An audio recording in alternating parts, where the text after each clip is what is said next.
नमस्कार दोस्तों, मैं विवेक प्रशांत इस वीडियो में आपका स्वागत करता हूं। मार्केट मैनिपुलेशन, इनसाइडर ट्रेडिंग, ये दोनों चीजें के बारे में आपने कभी ना कभी सुना ही होगा कि इस कंपनी ने इनसाइडर ट्रेडिंग कर दी, ये कंपनी का शेयर मार्केट मैनिपुलेट हो गया। तो ये मार्केट मैनिपुलेशन और इनसाइडर ट्रेडिंग होता क्या है, इसका डिटेल एनालिसिस मैंने इस वीडियो में दी है।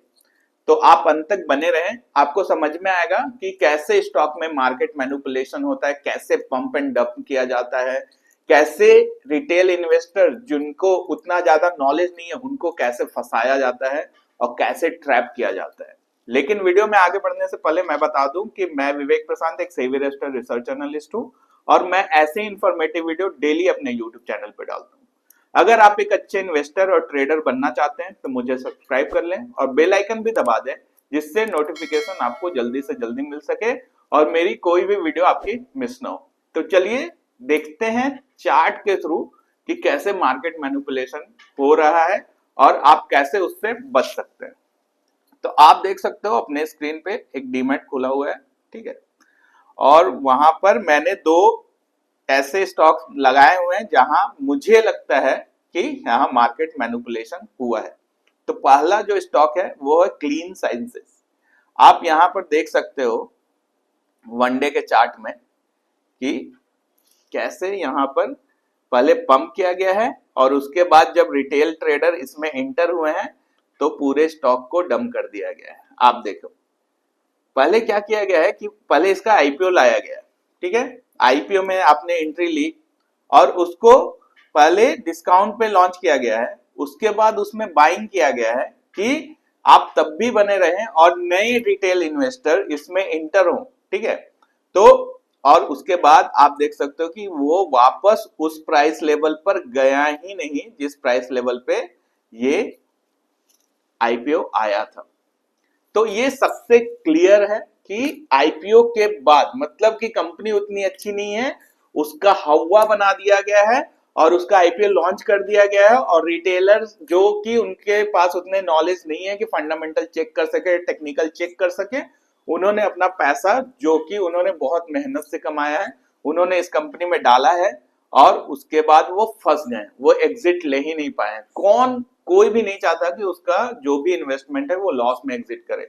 तो अब ये 1 साल 2 साल 5 साल 10 साल कितना साल भी लगेगा इसको वापस आईपीओ के प्राइस में आने में, इसका कोई गारंटी नहीं है। क्योंकि अगर आप इसका फंडामेंटल्स चेक करेंगे तो आपको समझ में आएगा कि ये उतनी अच्छी कंपनी नहीं है। आप यहाँ पर जब ये प्रॉफिट देखोगे तो ये डिक्लाइन ही होता जा रहा है, पहले 295 का था, फिर 244 का है, इस साल 264 का है। तो जब तक प्रॉफिट में ग्रोथ आपको नहीं दिखाई देगा तब तक इसके प्राइसेस नहीं आएंगे। अभी तो सबसे अच्छा बहुत अच्छा एग्जांपल हो गया है कि भैया कंपनी चल नहीं रही है, लॉस मेकिंग है, उसको इस क्वार्टर में प्रॉफिट दिखा दो और उसके बाद उसका आईपीओ ले आओ और जितना वैल्यूएशन, अगर 5,000 करोड़ का वैल्यूएशन है तो वो वैल्यूएशन बढ़ के 50,000 करोड़ हो जाती है और उसके बाद फिर वहां पे सारे शेयर्स जिनके पास पहले से शेयर्स थे जैसे प्रोमोटर्स और जो उनके इन्वेस्टर्स जो पहले से है वो अपना शेयर वहां बेचकर निकल जाते हैं। ये दूसरी कंपनी है AWL जो कि अदानी की ही कंपनी है और यहाँ पर आप देख सकते हो कि कैसे इसका आईपीओ लॉन्च होता है और 3 महीने यहाँ पर पूरा प्राइस ऊपर जाता है और उसके बाद इसको पूरा डंप कर दिया जाता है। अब तो मैंने ये सुना है कि ये प्रॉब्लम भी आ गया है कि अदानी पूरे तरीके से AWL से एग्जिट कर रहे हैं और ये इसमें अदानी का अब कोई भी स्टेक नहीं रह जाएगा।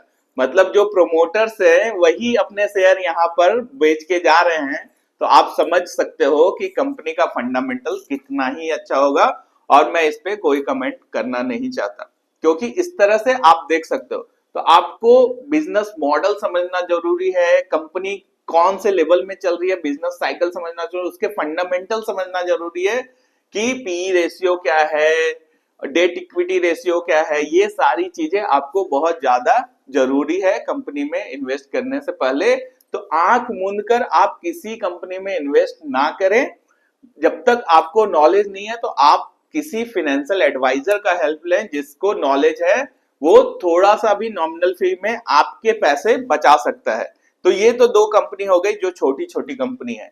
बड़ी कंपनी में भी मैनिपुलेशन हो सकता है गाइस, लेकिन बड़ी कंपनी में ये रहता है कि उनके जो फंडामेंटल्स हैं वो बहुत ज्यादा स्ट्रांग होते हैं, तो वो कम बैक कर सकता है। जैसे कि मैं एक एग्जांपल आपको देता हूं, एग्जांपल का नाम है पॉलीकैब। पॉलीकैब में भी लोगों ने बहुत ज्यादा मैनिपुलेट करने का कोशिश किया था। एक टाइम जब रिजल्ट आया था, उसके पहले जो कमेंट्री मिली थी, तो प्रोमोटर्स और जो भी अदर फैक्टर्स हैं उन्होंने मैनिपुलेट करने की कोशिश की थी, लेकिन पॉलीकैब का जो फंडामेंटल है वो बहुत ज्यादा स्ट्रांग है। इस कारण से आप देख सकते हो कि यहाँ पर मार्केट हाई मारता है और 2 महीने में जितने भी 5 महीने 6 महीने 7 महीने का गेन था 2 महीने में वो खत्म कर देता है। लेकिन धीरे धीरे धीरे धीरे धीरे कंपनी फिर से ऑल टाइम हाई मारती है। तो इसका रीजन ये है कि कंपनी में उतार चढ़ाव हो सकता है, हर प्राइस गिरता हुआ मैनिपुलेशन नहीं है।